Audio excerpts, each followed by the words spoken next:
Hi అండి. నమస్తే. నేను మీ Rama. Welcome back to our channel YVL creations.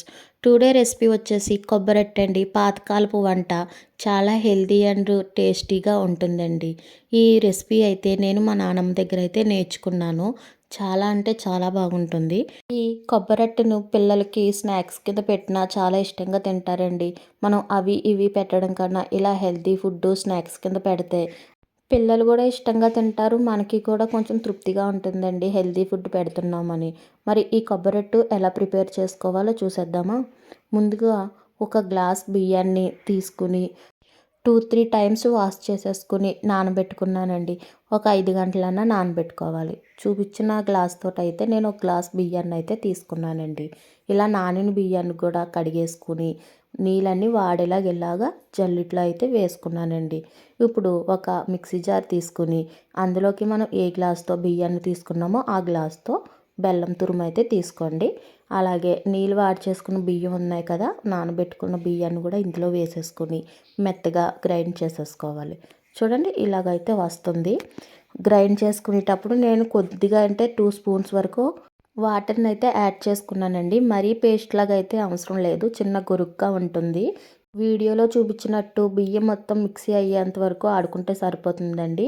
ఇప్పుడు ఒక బౌల్లోకి తీసేసుకుందాం. ఇప్పుడు మనం ఏ గ్లాస్తో అయితే బియ్యం బెల్లం తీసుకున్నామో అదే గ్లాస్తో 2 గ్లాసులు కొబ్బరి కూర అయితే వేసుకోవాలండి. మనం మిక్సీలో పట్టిన దానికన్నా ఇలా కొబ్బరి కోరితే టేస్ట్ అయితే బాగుంటుంది. మిక్సీలో పట్టింది మెత్తగా దగ్గరగా అయిపోతుంది.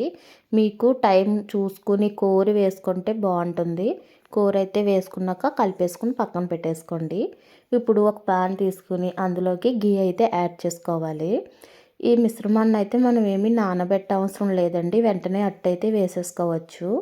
చూడండి ఇలా గీ వేడెక్కిన తర్వాత ఒక స్పూన్ వరకు వేసేసుకుని ఇలాగా స్ప్రెడ్ చేసేసుకోవాలండి. మరీ తలసరిగా కాకుండా మరీ పలుచగా కాకుండా మీడియంగా వేసుకోవాలండి. స్టవ్ అన్నది స్లో ఫ్లేమ్లో పెట్టుకొని మూత పెట్టేసుకొని ఒక 5 నిమిషాలు అయితే కాలనివ్వాలండి. మూత తీసి చూస్తే ఇలా అంచులు అన్నవి కొంచెం కలర్ వచ్చి ఉన్నాయి కదా, ఇప్పుడు టర్న్ చేసేసుకుందాము. చూడండి ఎంత బాగా మంచి కలర్ వచ్చిందో. ఇప్పుడు కూడా మళ్ళీ ఒకసారి మూత పెట్టేసుకుని మళ్ళీ రెండో వైపు కూడా బాగా కాల్చేసుకోవాలండి. చూడండి రెండు వైపులా అయితే బాగా కాలింది కదా. ఈ రొట్టెని కొంచెం ఓపిగ్గా రెండు వైపులు స్లిమ్లో పెట్టుకొని కాల్చుకుంటే టేస్ట్ బాగుంటుందండి. లోపలికల్లా కూడా ఉడుకుతుంది. అలాగే నెయ్యి వేసుకోవడం వల్ల టేస్ట్ ఫ్లేవర్ చాలా బాగుంటుందండి. నెయ్యి వేసుకునే కాల్చుకోవాలి ఈ అట్టుని.